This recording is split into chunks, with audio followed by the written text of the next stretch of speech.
Olá a todos, sejam todos bem-vindos. Eu sou o Babá Alcimar e nós vamos dar início a uma série de programas, a uma série de conversas a respeito dos orixás, a respeito da teologia dos orixás, a respeito do que buscamos, do que procuramos, de quais são as nossas necessidades, de que maneira este universo imenso pode nos auxiliar a promover o nosso encontro, sucesso, felicidade, saúde e tudo de bom da nossa vida. Tudo aquilo que os orixás podem dar para todas as pessoas. E, em primeiro lugar, eu acredito que tenha que haver uma apresentação. Nós temos que nos conhecer primeiro, de alguma forma, para aqueles que ainda não me conhecem, não sabem quem eu sou, mas uma breve história aí, um apanhado de alguns fatos que são relevantes, são importantes para que a gente possa dar início a esse bate-papo, a essa conversa. Temos que fazer algumas apresentações, certo? Eu tive muita sorte de nascer em uma família onde as pessoas tinham algum conhecimento, tinham alguma aceitação da questão espiritual.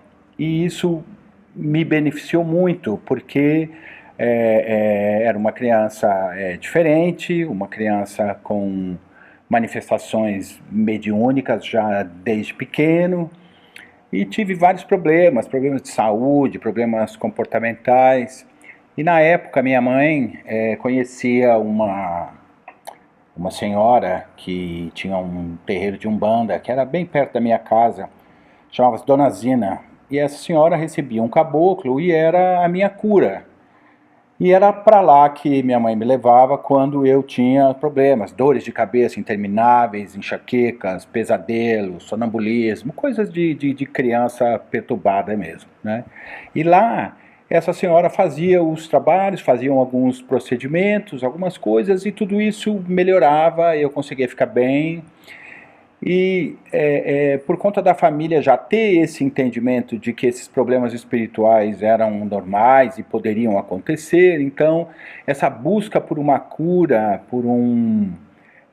por alguma forma de tentar amenizar esses problemas, era bem-vinda e era aceita, né? Meu pai era uma pessoa que não era muito religioso, mas ele respeitava e acreditava e sabia que tudo aquilo que me fizesse bem, fazia bem para ele também.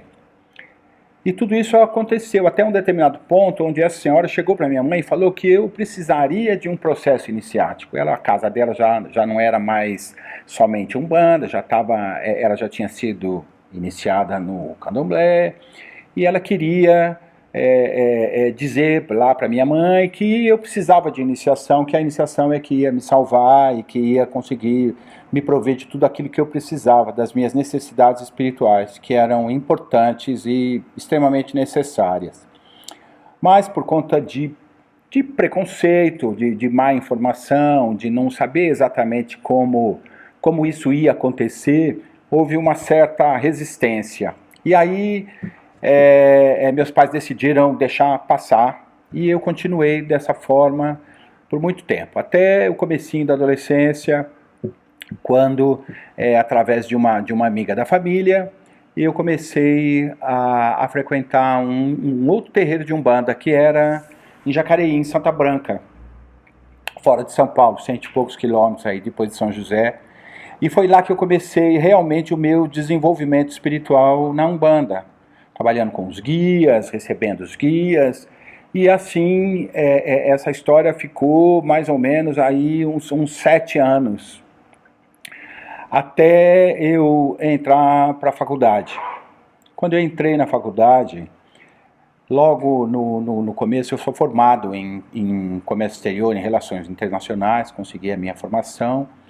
E aí foi onde eu conheci dois irmãos, um casal de irmãos, dois italianos, e já desde o primeiro dia nós ficamos amigos e nós começamos a conversar e descobrindo afinidades e, obviamente, a questão espiritual, por conta de pontos de vista e tudo, acabou ficando claro e nós acabamos nos revelando e conversando sobre esse assunto, o que nós sabíamos a respeito da espiritualidade, e isso só aumentou o nosso laço, aumentou a nossa relação de amizade. E na época, eles frequentavam uma casa de candomblé, uma casa de orixá, que era em São Caetano. E lá, a líder dessa casa chamava-se Dona Cida Oguntayumi. E eu fui e conheci essa mulher e me apaixonei, me encantei por aquilo que ela, pelo jeito dela, pela postura dela, pela casa, pela maneira que ela fazia as coisas, e também pelo jogo de búzios, né? Que eu tive contato com o jogo dela, foi muito revelador e mexeu muito comigo aquilo. E aí eu achei que lá era o meu ponto de partida para deixar a parte da Umbanda para trás e começar uma nova fase na minha vida, que seria o contato com os orixás. E assim eu fiquei com essa senhora um bom tempo e fui protelando, ainda resistente em fazer a minha iniciação nos orixás. E num determinado momento a vida proporciona oportunidades, né? Vem de encontro a você quando você tem alguma resistência. Os fatos acabam chegando até você e isso tudo acabou se tornando inevitável. Então era um momento, eu tinha acabado de sair de uma empresa, eu tinha recursos financeiros, tinha tempo, tinha disponibilidade e, enfim, chegou a hora de fazer a minha iniciação. Ia ser iniciado para Orixá Ogum e essa senhora, a Dona Cida, ela teve a grandeza de, naquele momento, ela entender que ela não tinha, talvez, os recursos espirituais necessários para cuidar de mim. E foi quando ela me levou para a Ialorixá dela. Ela foi procurar uma pessoa mais sábia, que conhecia mais, que sabia mais. Apesar dela já ter feito iniciações anteriormente, ela já sabia como fazer, mas enfim, no meu caso ela acabou me levando para essa senhora, que se chamava Dona Francisca, em Mauá, na Grande São Paulo também. E lá nessa casa, uma grande Ialorixá, uma casa antiga, com muitos filhos, uma senhora muito bem preparada espiritualmente, muito experiente. E foi lá que nós começamos o trabalho, né, o processo de preparo para essa iniciação, como que essa iniciação ia acontecer, enfim. E lá a Dona Francisca foi quem fez a minha iniciação. E aí eu fiquei por muito tempo com essas duas Ialorixás, uma que me conduziu à casa e a outra que me fez a iniciação de fato, que era a Dona Francisca. E aí, mais uma vez, o momento da sorte, né? Porque o meu passo dentro do candomblé, numa casa tradicional, com todas aquelas questões hierárquicas, questões comportamentais, aquela visão, a maneira de tratar os devotos, a dinâmica da casa, ela ainda seguia muito esta coisa um pouco difícil de lidar, que sai um pouco da espiritualidade e fica muito preso ao humano, não é? E eram questões que eu era meio de pé atrás, eu não aceitava muito aquilo, eu achava que a pessoa, o que cada um era, devia estar em primeiro lugar, antes da questão litúrgica, antes da questão do conhecimento, cada um tem a sua sabedoria interior, enfim, mas tudo isso era muito distante, era muito longe, e eu não tinha muito embasamento para ficar discutindo e argumentando isso. E aí foi quando eu acho que mais ou menos uns 2 anos depois de iniciado, essa senhora teve uma também necessidade espiritual e mais uma vez eu me deparei com esta atitude de grandeza. E a senhora foi procurar alguém que sabia mais do que ela para resolver um problema, para resolver uma situação que ela não tinha condições de resolver na época. E foi nesse momento em que ela se encontrou com o Odudua. E conheceu o Baba King, e por intermédio dele ela foi 3 vezes para a África, fez iniciações lá e trouxe um conhecimento, e neste instante a casa que era de candomblé, ela passou pelo processo de transição para o culto tradicional iorubá, ainda um pouco misturado, mas teve essa transição. E foi onde eu, de forma indireta, conheci o Baba King, conheci o Baba Fabomi, conheci a Iya Ubimonure, e nós tínhamos esse contato indireto aí já nesse momento. E aquilo que ela praticava na casa já trazia algumas alterações, algumas mudanças de conceito, algumas alterações comportamentais, tudo isso já começou. A forma de apresentação dos orixás, a forma de cuidar dos assentamentos, a parte ritualística, as conversas, o bate-papo antes de fazer as coisas, passar informações para as pessoas, passar informação para os filhos da casa, para os devotos, e Ifá, estudar Ifá, conhecer Ifá, saber a respeito de Ifá, e ter essa base do conhecimento de Ifá como parâmetro, como direcionamento para que a cultura, né, o culto dos orixás, para que aquilo ficasse mais claro. E até isso seguiu por um bom tempo, até um momento em que nós nos desvinculamos. Essa mulher, essa senhora, ela já é falecida, e eu fiquei sendo devoto direto do templo Odudua, porque naquele momento onde eu tinha que procurar um lugar, uma nova casa, um lugar para frequentar, para fazer parte, eu não podia procurar menos do que o que eu tinha. Então, meu pensamento na época foi buscar o Papa, né?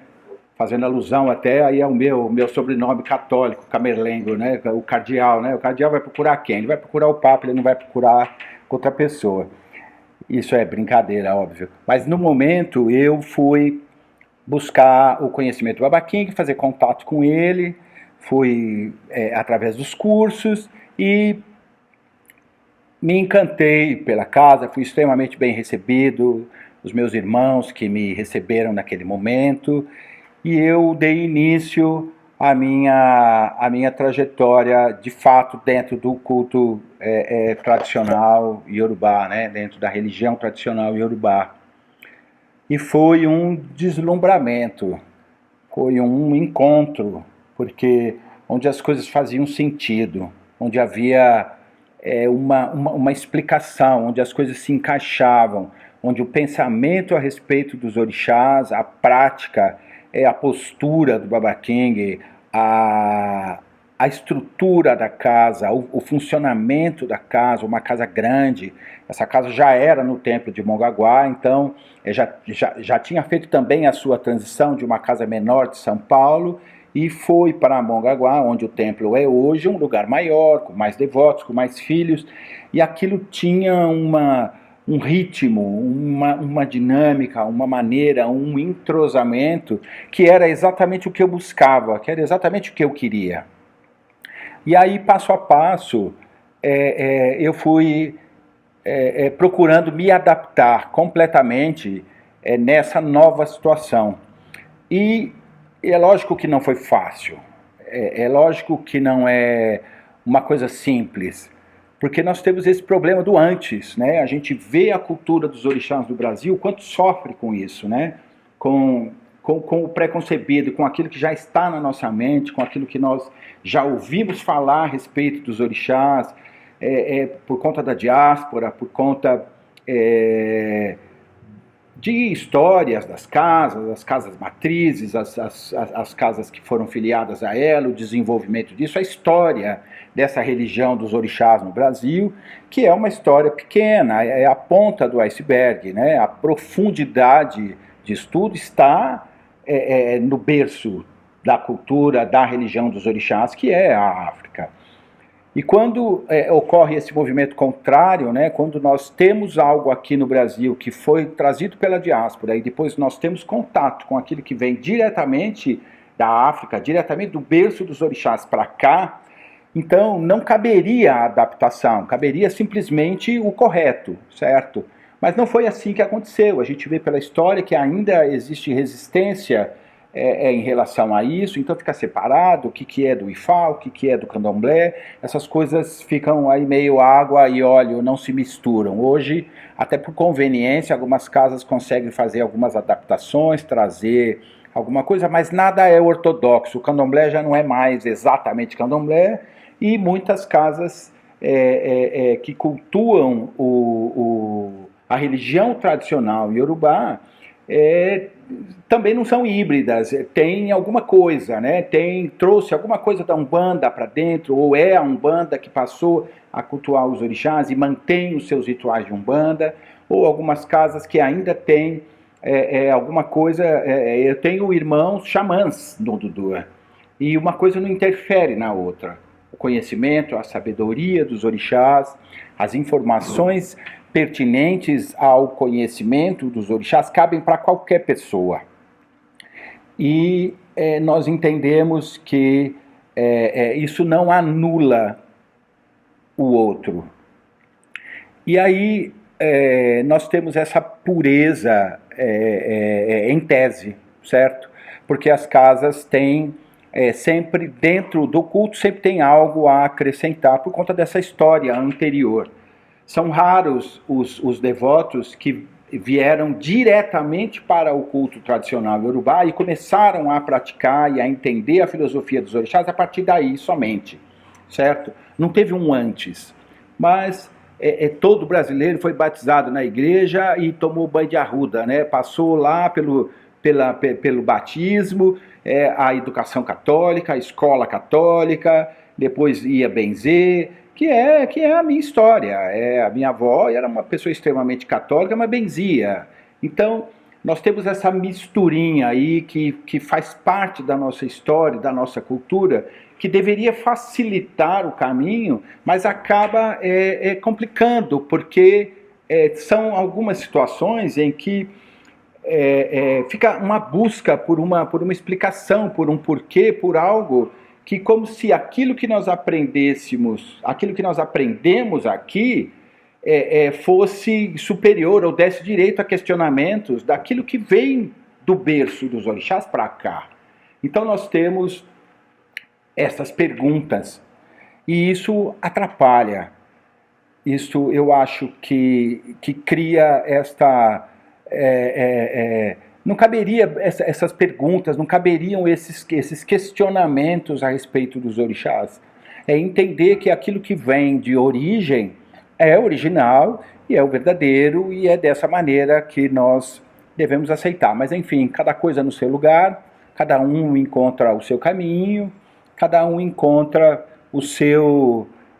as respostas, né? A busca, aí já entra a questão do ori.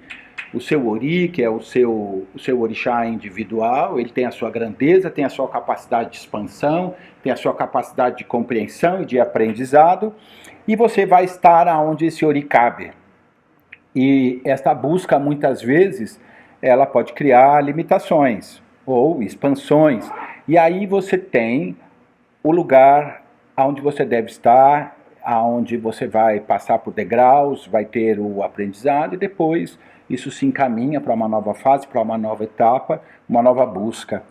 Tanto tem casos de pessoas que eram do candomblé e acabaram desistindo, pessoas que são de candomblé e foram para o culto tradicional iorubá e voltaram para o candomblé, e pessoas que foram para o culto tradicional iorubá e abandonaram a prática anterior, mas mantiveram a paixão, o amor pelos orixás, o conhecimento, aquele conhecimento que existia, foi complementado com esse novo, e aí sim a coisa se torna melhor, mais acessível.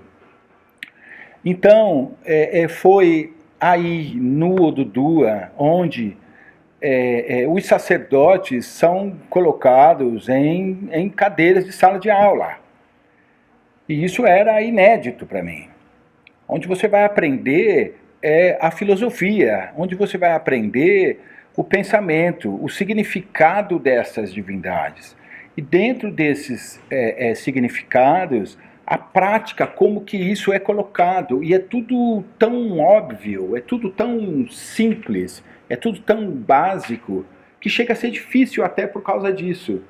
Mas essa conversa, esse diálogo, essa colocação de uma forma simples do que os orixás representam, do que eles podem fazer na vida das pessoas, do quanto eles estão inseridos na vida de todos, devotos ou não devotos, é que torna isso fascinante. E entender que a natureza, como a natureza serve a todos, todo mundo bebe água, todo mundo come sal, todo mundo respira o ar, e isso é a manifestação dos orixás.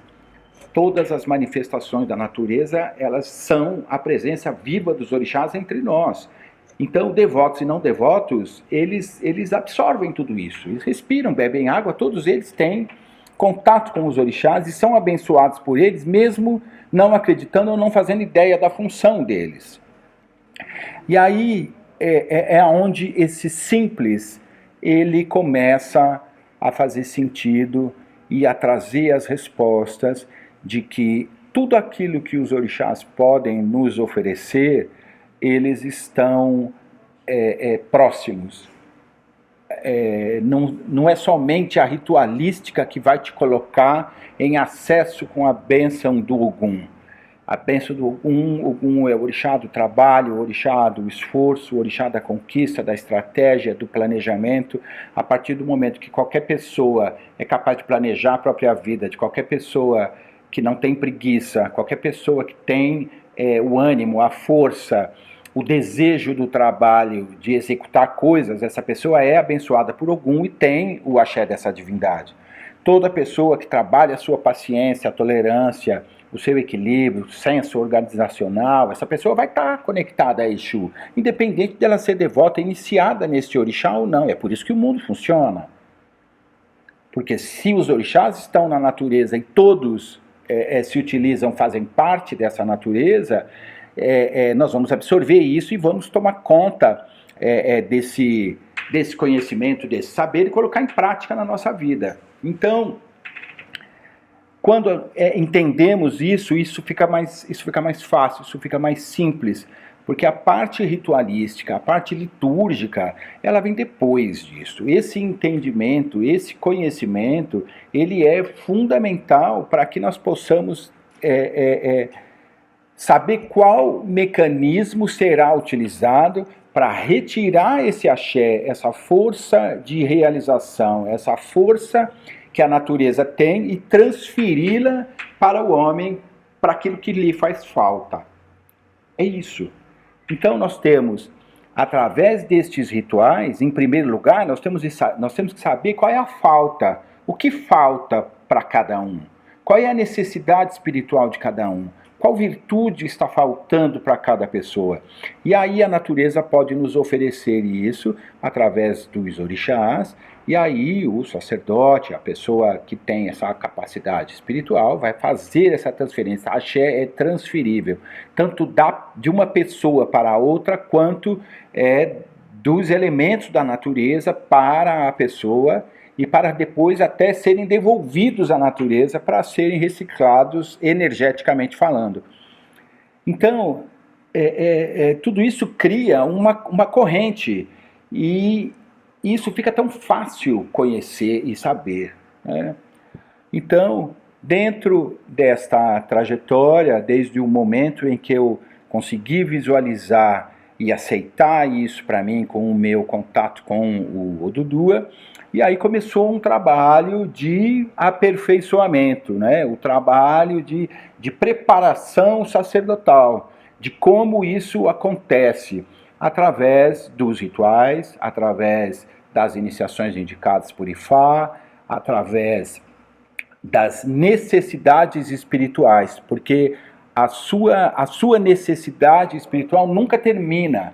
Ifá é o ponto de partida, é o mapa, é uma bússola, é um direcionamento. E a partir desse direcionamento, nós vamos obtendo informações para os próximos passos através da finalização de cada uma das suas iniciações, ou de cada processo, ou da consulta oracular, onde nós vamos descobrir pelos momentos da nossa vida A nossa vida muda, nós vamos obtendo necessidades, nós vamos passando por problemas, nós vamos passando por dificuldades, e esse axé muitas vezes precisa ser reposto, esse axé precisa ser transferido, precisa ser alimentado, e muitas vezes eu vou precisar da força, do poder de alguma divindade.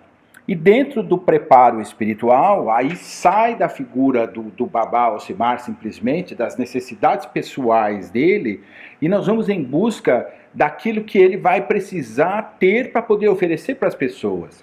Então, nem tudo que eu recebo é exatamente para mim, para minha cura, mas para me abastecer de um determinado axé, que eu possa fazer essa transferência para as pessoas. Dentro do processo de preparo espiritual para o sacerdócio. Nós vamos falar sobre isso num próximo capítulo aqui, episódio da nossa conversa. Qual é o preparo? Quem é esse sacerdote? Como ele é? Do que ele precisa? Então, existem elementos, conhecimentos e preparo ritualístico necessário para que esta pessoa se torne um bom sacerdote, um sacerdote eficiente. Cada iniciação, cada divindade, cada necessidade dessas envolve um novo pacto. Eu não posso me iniciar em Ogum e ser preguiçoso, como eu disse. Eu não posso me iniciar em Oxum e não ser uma pessoa amável. Eu não posso me iniciar em Obatalá e não ser uma pessoa que promove a paz. Então, cada divindade envolve um pacto de acordo com a característica que aquela divindade tem. Então, se você tem uma iniciação, se você tem uma necessidade espiritual, o teu pacto com aquela vai te ajudar a ficar mais próximo dessa divindade, mas a partir do momento que você desenvolve outras virtudes, você começa a ter contato com outras divindades. E se através dos rituais você passa a incorporar a energia desse orixá em você, e aí o seu pacto vai de encontro a essa força espiritual e você passa a ser portador desse axé. Existe uma divindade que se chama Alaxé. Alaxé é aquela divindade que faz com que você faça bom uso do axé que você porta. Você é portador do axé. E essa divindade ajuda você a fazer bom uso do axé, do poder, do potencial que cada divindade tem para você, que vai trazer um axé específico. Então, são divindades que vão abastecendo e que foram me preparando para eu poder chegar onde eu cheguei, para eu poder estar onde eu estou, para eu poder conquistar. São mais de 35 anos aí de iniciação. Então, é uma carreira espiritual longa. Nós não estamos falando fora todo esse tempo anterior, que ele também foi degrau, que ele também foi base. Nós não podemos contar somente o tempo da formação espiritual. Existia a formação intelectual, escola, a universidade, o conhecimento de vida e a busca pela melhora. Dentro dessa melhora, por exemplo, minha mãe morreu com 39 anos. Eu já vivi muito mais do que ela. Eu já superei o tempo de vida da minha mãe. Meu pai era um homem que lia muitos livros, leu muitos jornais. Eu tenho certeza absoluta que eu li mais do que ele. Então, o filho que consegue minimamente superar os seus pais em algum aspecto, no aspecto profissional, financeiro, intelectual, ele já teve a sua conquista na vida. Eu me sinto realizado por isso. Mas eu ainda quero dar continuidade a essa busca, a essa trajetória. E como eu disse, a busca espiritual ela não tem fim. E eu quero dar continuidade nisso. Dentro deste processo, eu já estive em vivências na África junto com o Odudua, participando das viagens do Odudua desde 2011. Já foram 6 viagens para lá. E nessas 6 viagens, com blocos, vamos dizer, com programas, com um combinado de iniciações específicas para o preparo de melhora individual, de conquista de saúde, de conquista de tempo de vida. Como eu disse, a minha família, ela vem de pessoas, de muita gente que já morreu cedo, morreu prematuramente, não chegou a envelhecer. E eu já consegui superar alguns deles. Então, essa bênção eu já tive. Se eu tinha alguma propensão familiar de morte prematura, isso já foi eliminado do meu caminho. Então, cada viagem vai trazendo uma adequação, uma bagagem, uma nova força que vem, e junto nós podemos ter a complementação e passo a passo ir fazendo essa formação sacerdotal com esta bagagem que é permanente e que só vai se perder se houver o descomprometimento da minha parte com relação aos orixás, com relação à virtude, com relação ao que esses orixás podem me dar. Só se eu quebrar esse pacto, porque essa força ela vai continuar existindo apesar de mim. Então eu tenho a convicção de que eu ainda tenho muitas necessidades. Não só para mim mesmo, porque à medida que a minha vida se desenvolve, à medida que ocorre o meu crescimento, o meu desenvolvimento espiritual, os problemas, as dificuldades, os desafios, as pessoas que vão me procurar vão ter mais necessidades e eu preciso estar pronto para isso. Então, por isso que não tem um ponto final, por isso que não tem um basta, por isso que não tem uma... cheguei ao final. Não, essa trajetória nunca termina, porque eu tenho meus mestres, eu tenho os meus sacerdotes, eu sou iniciado na casa Odudua, no templo Odudua, que é composto por um grupo de sacerdotes, os que já vieram, os precursores, né, Babá Fabomim, Yaubimunure, eles fazem parte, Babá Ibé, Iapalaque, Iabie, são Babá Odiron. Então, esses sacerdotes que partiram, eles continuam, o axé deles está lá dentro desta família, nós não mudamos de família, a família continua a mesma, e tudo aquilo que os antecessores fizeram, os novos, os que vão chegar, os que já estão e os que ainda virão, vão dar continuidade a esse trabalho, e a casa Odudua compõe um corpo de sacerdotes. Isso eu estou falando somente dos que vêm aqui para o Brasil. Quando nós vamos para o templo Odudua na Nigéria, nós temos acesso a uma casa, é uma aldeia, é uma casa enorme, são mais de 100 sacerdotes lá, pessoas disponíveis para cuidar de nós quando vamos lá fazer os nossos trabalhos, as nossas iniciações. Então é um grupo muito grande, eu sou iniciado neste grupo, nesta casa, por estas pessoas. E eles, o saber deles, o conhecimento deles, o acesso que eles têm é infinito. E eu tenho essa ambição de me abastecer, de escolher uma herança espiritual, de trazer algo que me complemente, que me fortaleça dentro dos meus caminhos, mas em busca também do que ao meu redor possa me ajudar, facilitar, para que eu possa desenvolver um bom trabalho, para que eu possa ser um bom sacerdote, para que eu possa ter elementos, subsídios para poder cumprir o meu propósito de vida, que é cultuar os orixás com dignidade, com força, com verdade e com sabedoria. Bem, eu acho que para esse primeiro capítulo aqui de apresentações e de um conhecimento, eu acho que isso já é o bastante.